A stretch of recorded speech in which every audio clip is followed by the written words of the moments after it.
आगे आपको पेरोल क्या है अपना आगे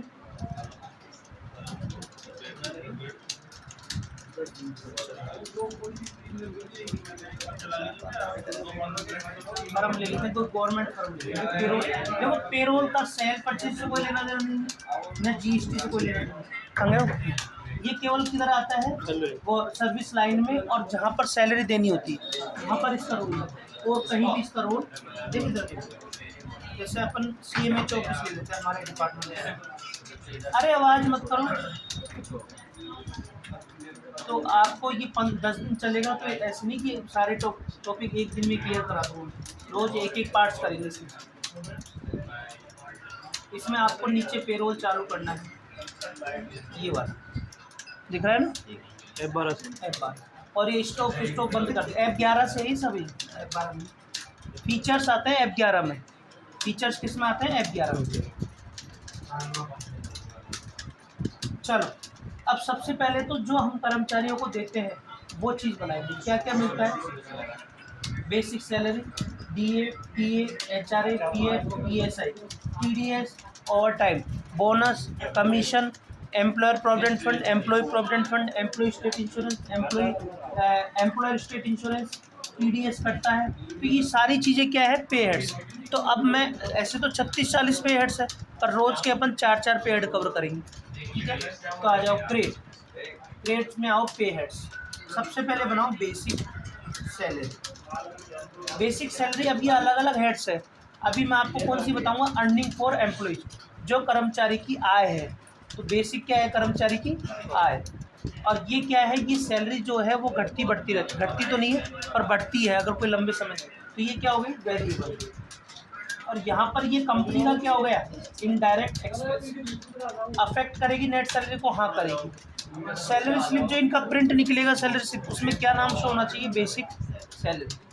यूज फॉर कैलकुलेशन, क्या ग्रेजुटी की कैलकुलेशन के लिए यूज होना चाहिए। ग्रेजुटी की कैलकुलेशन बाद में समझाऊंगा, अभी इसको आप नो रखो। कैलकुलेशन टाइप, सैलरी जो किस आधार पे दोगे आप, ऑन अटेंडेंस, फ्लैट रेट का मतलब होता है फिक्स, ऑन प्रोडक्शन का मतलब होता है मैन्युफैक्चरिंग, जैसे पर पीस पर हेड्स, कंप्यूटर का मतलब फॉर्मूला लग जाएगा। अभी हम इसको ऑन अटेंडेंस सीखेंगे। ऐसे तो अलग अलग है, पर अपन आज जो मैं सिखा रहा हूँ कि उसी पे ध्यान देना है आपको। और यहाँ ओल्ड सी करके डाल दो प्रोजेक्ट, क्या डालोगे, मतलब अटेंडेंस में भी उपस्थिति जितनी होगी उसके आधार पर उसको क्या मिलेगी, सैलरी। और यहाँ पे डेज। ऐसे ही दूसरा ले लो, डियरनेस,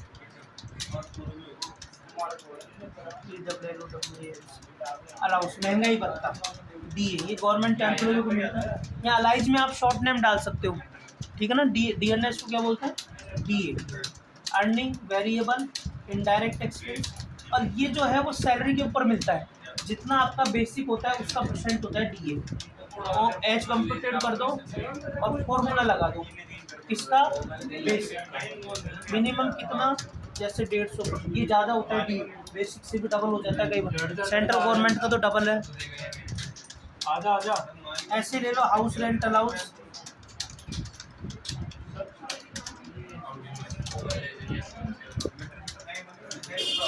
H.R.A,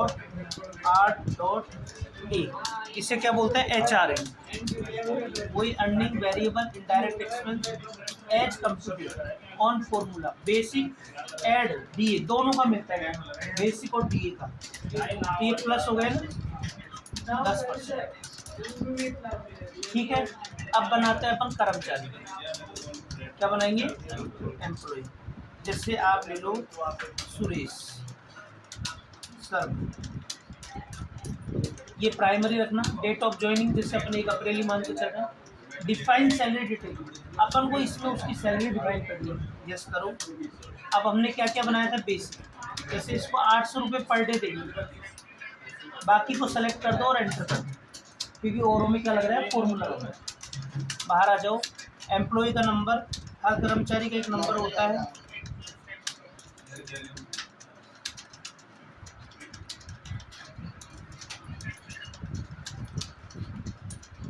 डेजिग्नेशन जैसे अकाउंट असिस्टेंट है ये।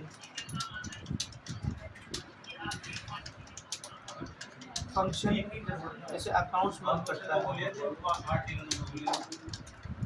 लोकेशन जैसे CSC, जेंडर मेल,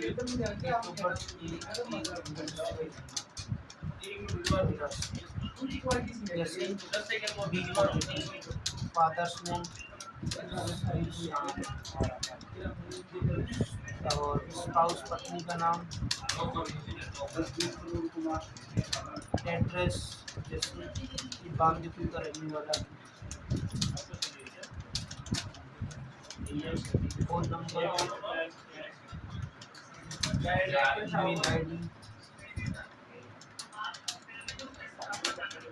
एक बार तो सारी चीज डालनी पड़ेगी। Bank details, PAN number, bank detail इसको यस करके डाल सकते हो आप।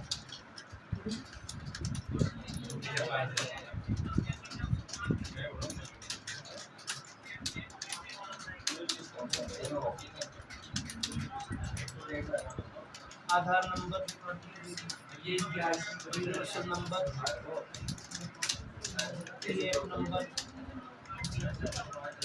प्रान नंबर,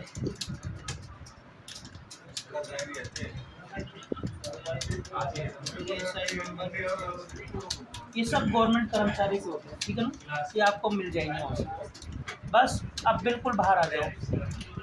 अब आपको एंट्री करनी है, कंट्रोल F2। आगे आज स्लैम कैसे सर स्लैब ऐसे तो लाइट बंद हो गया। इन्वर्टर से नहीं चल रही क्या वो? F10 अटेंडेंस, अटेंडेंस जैसे इसमें डालो ये 25 दिन आया। अब करो control F4, control F, auto पे सैलरी 1/4 से 30/4 लिखनी है आपको। अरे 30 तारीख लेता नहीं, इसलिए मैं क्या कर रहा हूँ, कर लो। अभी तो मान लो 5% भी नहीं हुआ, अभी तो बहुत चीज़ें बाकी है।